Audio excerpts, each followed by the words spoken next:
code of ethics, and that case you learn a lot, and your behavior change immediately because of these activities.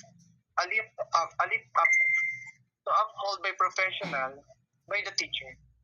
So sincerely devote and committed for my work and it's relative to my student future leader. Okay, proceed to last lesson. Lesson 8. Change agent of society. Identify the roles of administrators, teachers, and students in the scenario.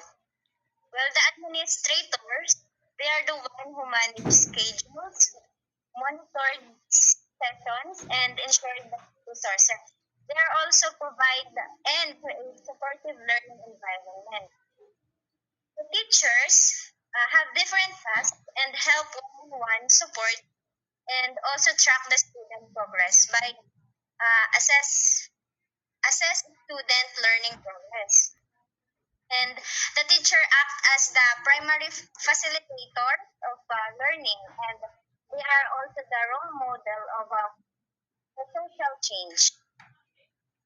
The student, they are the one who help the students sharing their thoughts and learning, and they are also free active participants, and the future agents of transformation, they apply knowledge in real world.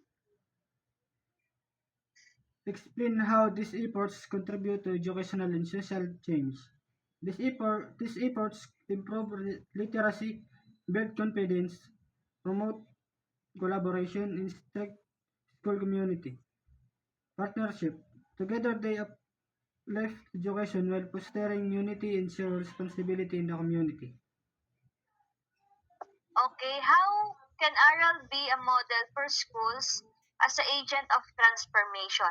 In ARAL programs created by the school promoted better experience not only on the students but also to the parents and barangay who participate to this program. These ARAL programs transform the learnings to become more communicative and strengthening the unity of the barangay. Having this kind of programs, those who lack of chance to study in school, they have the chance to continue studying in their community by support of this ARAL program. Okay, this is group 2. Thank you po.